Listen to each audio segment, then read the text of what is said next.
Hi, hello, welcome back if you hang out with me semi-regularly. Welcome if you are new. Either way, glad to have you as I babble into the void about books.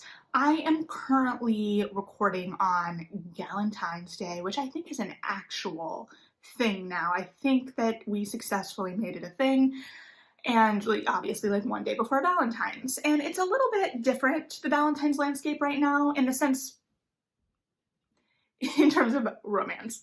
So we generally get a lot more romance coverage and think pieces around Valentine's Day. And currently we're sitting in this kind of post-Bridgerton buzz still. So we've obviously seen an uptick in romance coverage related to the success of that show as well, which is fantastic. That being said, not all of the coverage is good. And by good, I mean well thought out, approached with genuine curiosity and good intentions, I guess I should say. So I first want to say I know that there's been lots of really positive, open, curious, engaging criticism and engagement with romance post-Bridgerton.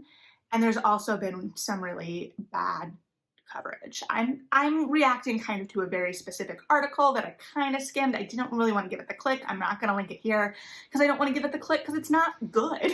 As a romance reader, I think it's important for me to kind of establish where I'm sitting because romance is such a beloved genre, and those who read romance generally read very voraciously. So I don't have a statistic that I can pull that's really firm in terms of how much romance I have read. I know it's surely over 300 romance titles.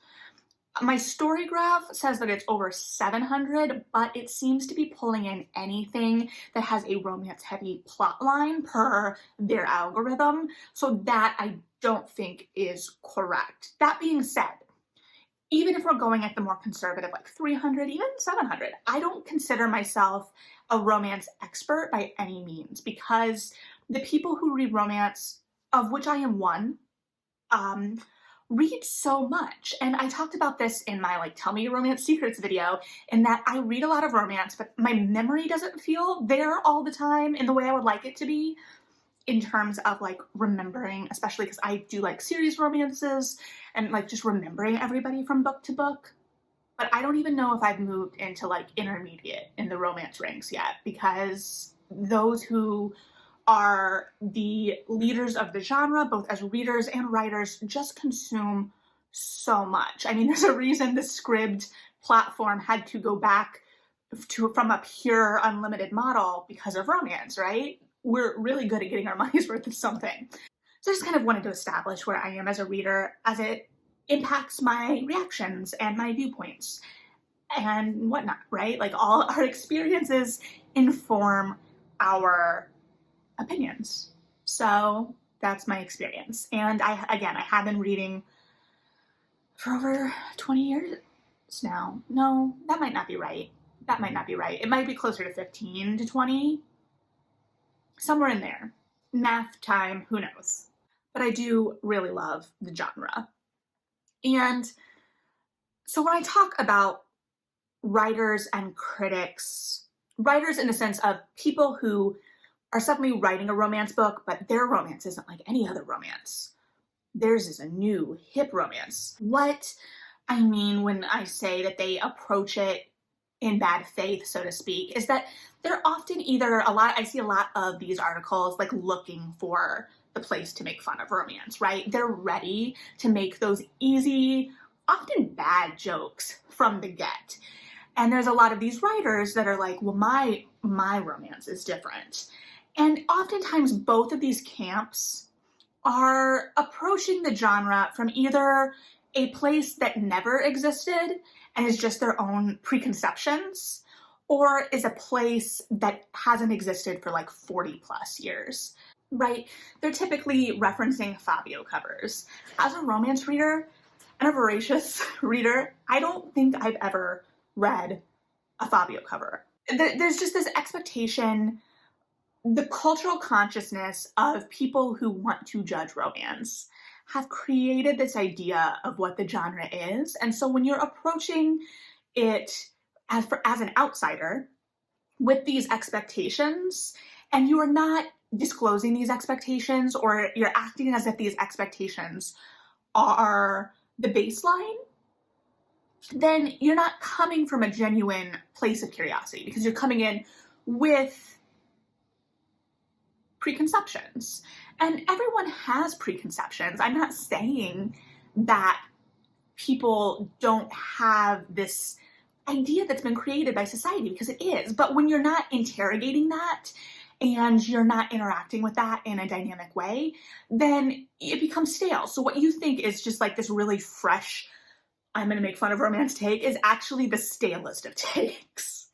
I'm also, and I'm going to get into all of this in more depth, and I'm also not saying that romance is above criticism by any means. There are a lot of things like the ripped bodice diversity report, the fact that Nazi romances are still getting published.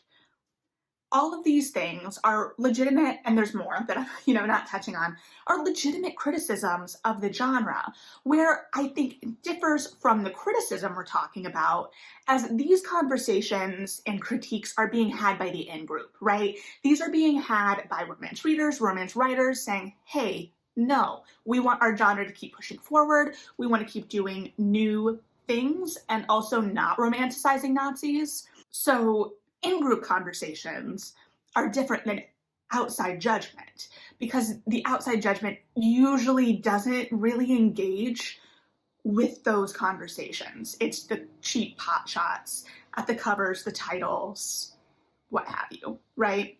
So all of this criticism is compounded by this extra kind of ick factor for me, that this is a largely female genre. It's a genre that is mostly written by women, mostly consumed by women, and centers female voices and experiences. So when these kind of think pieces are kind of snickering at euphemisms for in-sex scenes, which admittedly can be funny, and the verbiage goes in and out of use and popularity, right? And I'm not at the depth where I can track like what we call what genitalia in what period. And I'm not talking time period, I'm talking like published writing periods. But it's often not looked at with the context, well, not context, because it's not the same. But if you've ever seen like those threads going around the internet, specifically Twitter, things like that, of like how men write women, and just like this idea by so many that breasts are maybe sentient beings that can physically react to things in a way that they just can't. They just can't. It's not physically possible. I'm sorry. It's not. And just this. So like, there's a bad sex in fiction awards, right? This is not just a romance thing. So this idea that sex scenes that focus on women's stories are somewhat less than sex scenes in literary fiction that can also focus on women's stories. I'm not saying that is the case, but so often don't. It's just an extra layer to think about. And I have encountered so many things through romance before literary fiction. Julia Quinn and Sarah McLean, off the top of my head, have romances where heroines are dealing with a miscarriage. These things that often don't get talked about or explored, or in literary fiction, they do get talked about and explored, but I think that there is a criticism of the guaranteed happy ending in a way that there doesn't need to be for a second. So, exploring these really hard, awful things with the guarantee of a happily ever after is safe, right? And it feels good, even though we know there's these awful things. We're like, okay, but there's still a happily ever after, and that is promised to be a romance. Again, why people like Nicholas Sparks aren't shelved in romance. And I think there's also this idea of the happily ever after can be looked down on, but it is so hard to get readers, especially readers that read so voraciously, to that happily ever after. Crafting a hero and heroine that are both complex, go on journeys, grow, learn, and are likable enough that you're rooting for their happily ever after in some form. Having that like third act, a moment of tension, whatever form that may take, and really wondering if our characters are going to stick it out, even knowing that that is the promise, building that tension. So there is a skill that goes into writing these. They are a little bit more complex, even though there's a form that is kind of the social contract of the genre. It's still a dynamic form that, as you continue to write, readers continue to want new experiences. So it's not easy.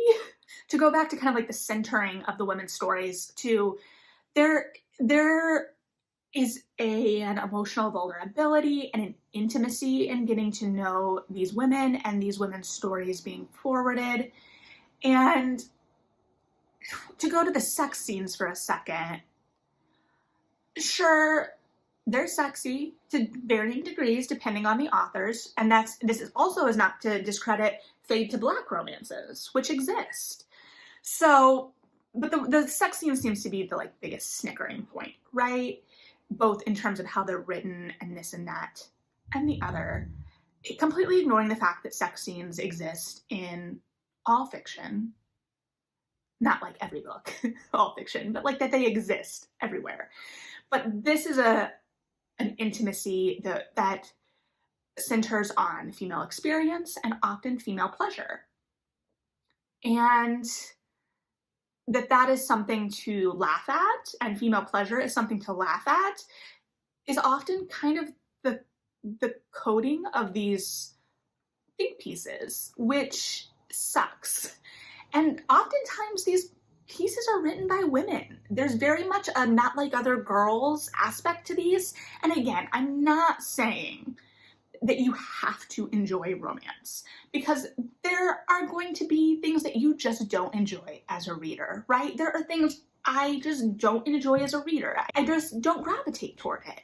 But there's a difference in discussion between I don't gravitate toward that, or I don't like that, I don't respond to that, I don't like how that was done, versus this isn't good, this is trash, let's make fun of this, or I'm trash for reading this, which is a conception I even had to overcome, that this was like guilty pleasure reading, right? When I started working at the library, where I first started reading romance, the librarians are who gave me kind of the okay. They like I remember one of them handing me a book and saying, I think you really like this. And it was a romance. And then we discussed those romances.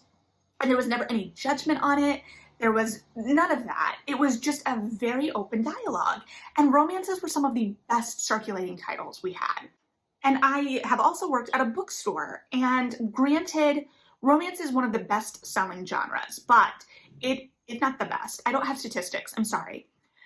And that has obviously shifted in the digital reading age. So the store I worked at was not a store that got a lot of its sales from romance.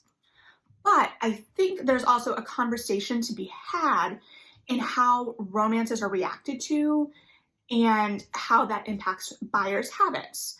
So I worked at a national chain store.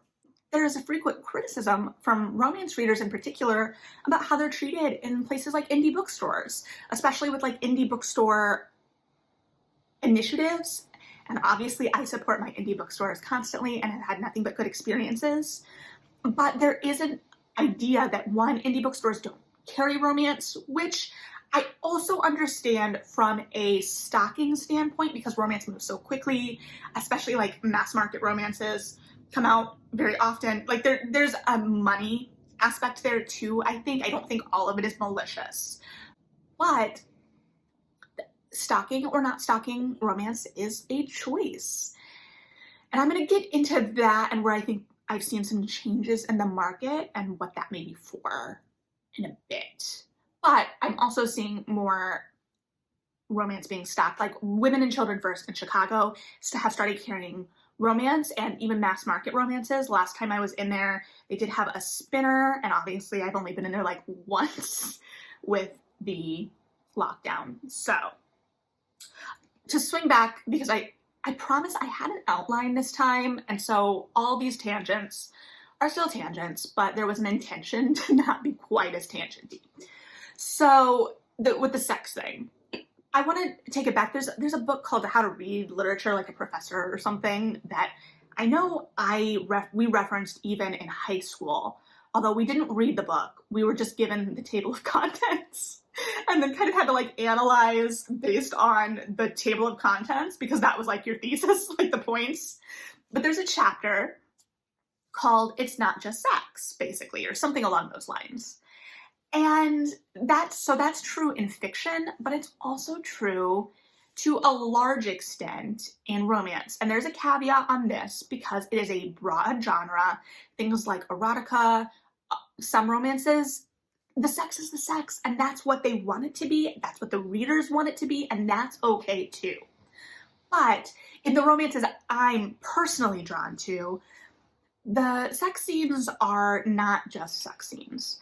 They are engaging with or developing the characters on a really intimate level. You get to see these characters in different scenarios when they have to kind of let go of their defenses or don't, depending on the scenes. There's a lot of work that goes into these, in the same way that, I guess, from that just not drawn to certain things but not going to shame it standpoint, I get really bored with action sequences. I'm not going to pretend like action sequences aren't entertaining to the majority of the population. To kind of segue a little bit, and this isn't going to be a smooth transition by any means, there was a viewpoint. I grew up very religious by choice, and that is a kind of more personal, deep, philosophical conversation in terms of how that has progressed than I really am going to get into. But know that in the mid-2000s-ish, there was a very robust Christian publishing complex, which may still exist, and I just don't have my eye on it. I don't have, like Christian bookstores I'm going to. All the ones even that I used to go to as a high schooler have closed.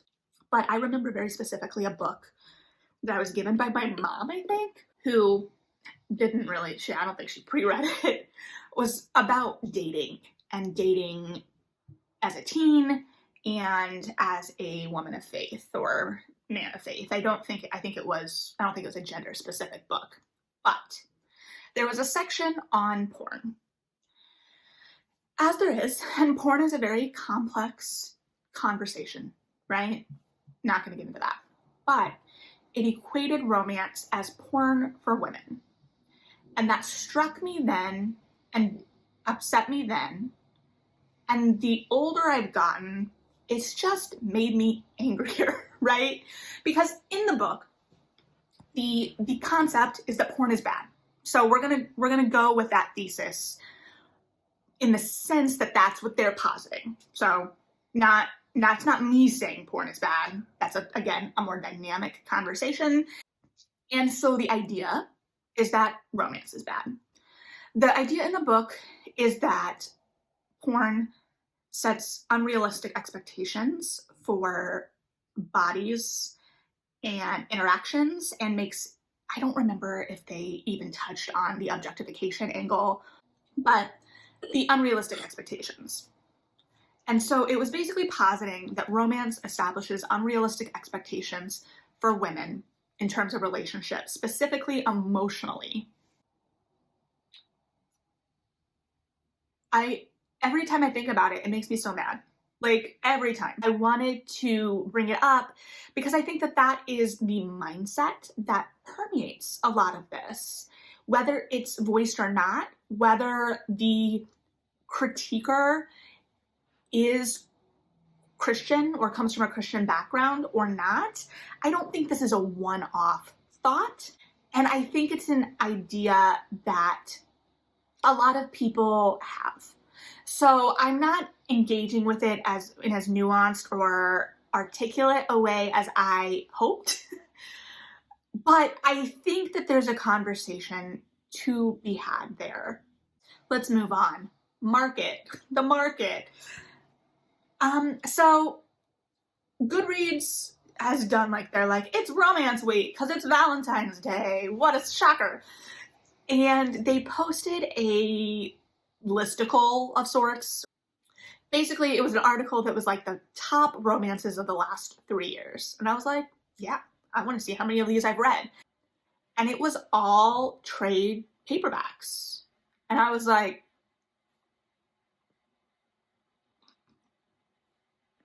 what? What? So it was like all of these trade paperbacks with illustrated covers, which when I first started this channel many moons ago, and not pretending that my setup or my anything is great now, but it was even worse then. So at that time, I was talking about the trend I was seeing of romances moving to trade paperback with illustrated covers. And at the time, I found a bunch on the 20% off. There was a 20% off table at Barnes & Noble. So it made them about mass market price. So I was like, maybe this is what they're going to do. But I have not seen that consistently. Since then, they bumped up to the $16 trade paperback price. And for those of you who maybe don't know, mass market paperbacks are like the little guys, and trade paperbacks are your more traditional floppy paperback. So for reference, mass market paperback, trade paperback, both romances. Granted, there are decades of cover design difference between these two because this is a discarded library copy. So these covers are a lot. With these romances, you've got your step back, right? Where you've got your sexy picture. Now, when I first started reading romances, these could be anywhere. Traditionally, you think of them on the front if you are coming at this from the fit angle of romance where it doesn't exist. So you might think of them on the front, actual front cover. A lot in the mid-2000s that I read had them on the back, in the sense that I remember I used to tape a Post-it or an index card over it so I could read in geometry, before geometry, bell work stuff, because I remember specifically my geometry teacher being like, what you reading, Melody? I'm like, I'm not taking this index card off. And I eventually actually made some fake Vera Bradley book covers for mass markets so I could just slip my romances in there and just never have to worry about it. So now we see this picture generally in the inside of the front cover. I think step back is the term. Where was I going with that? So that is kind of the romance thought, right? When you think of a romance. So I'm seeing a lot of books moving away from this to something like this, which is illustrated. It's not as overtly sexy, even if there are sex scenes in the book. I haven't done an analysis of the sex scenes or how those are treated in a trade paperback versus a mass market. That would be a much larger project. There may be people that have, or if you have observations, leave them below. I'd love to talk about that. Where I've seen this recently too is Kat Sebastian, who is a pretty well-established historical author for queer romances. Has traditionally, she started, I think, more digitally. I think she is an Avon author. And then she was moved to bookstores, because I say this because she started, it's only been within the last 5 years that we've really seen queer romances from major publishers and put in high dollar space in bookstores. So the fact that she was put in the bookstore was a huge deal at the time.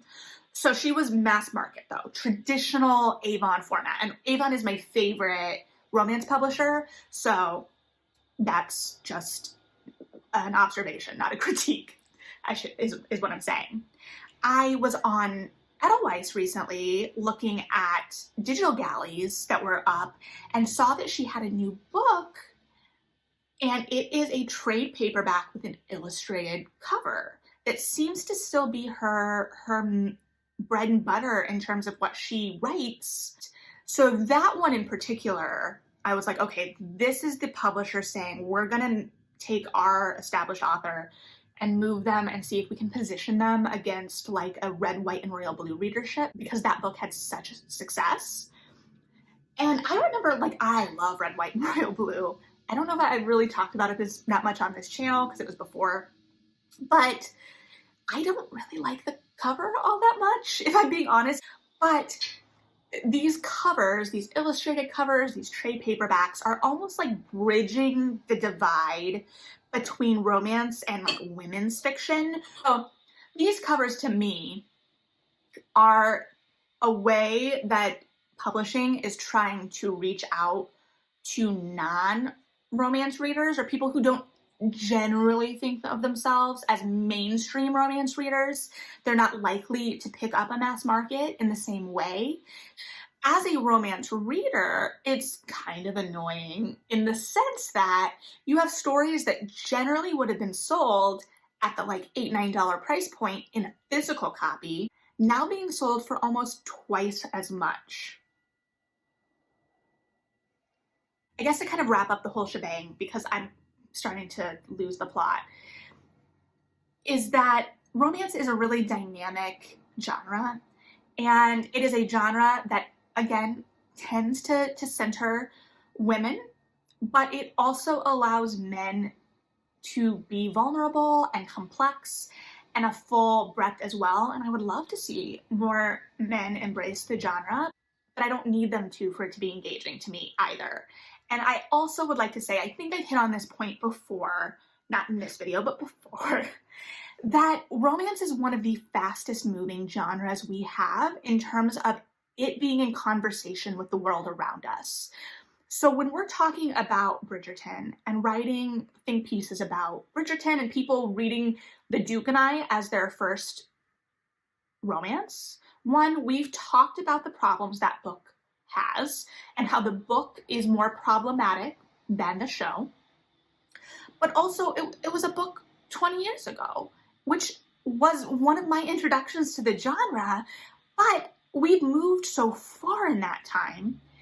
And you can say, okay, well, it's a historical, but we're still writing for the moment we're in. So we're using this as a backdrop, but we're still really exploring modern ideas oftentimes, right? Our heroines frequently reflect what we as readers like to see or want to see in our women, things we want to see explored. Again, this is a kind of broad swath. There are lots of little micro conversations to be had. I'm not trying to say there aren't, or that there's not criticism or engaging dialogue to be had. But we move so fast, and these works are in such a conversation with the times and to a large extent each other. There's an intertextuality to romance that we don't frequently talk about, and I can't point to anything right now, but these do often feel in conversation with one another. They kind of build with one another. And part of this is romance readers read voraciously. Romance writers tend to write voraciously. There is a like kind of one book a year expectation almost as readers, which a lot of people use to kind of poo-poo these writers. And I'm like, how do you do it though? Like, that's an incredible turnaround. And so when you're writing that much, your writing can continue to evolve quickly in terms of how you see the world. Writing can change as your perceptions change. You don't have to be in these static mindsets. And that's across the board, right? I'm just saying that we're seeing this in a more accelerated form. I don't know. There's a lot. I babbled on. I don't know if I made as coherent a points as I set out to make. I promise. I had an outline, friends. I was gonna get to it today. I've been thinking about this. I've been stewing on this. Also, I made stew last night and thought about it while making that stew. Anyway, leave your thoughts below. How do you view things? Again, this is a conversation, so I don't know. What do you think? I'm sure this won't be the last conversation around romance I ever have, for sure. So yeah, let me know what you're thinking. Read something good, and bye.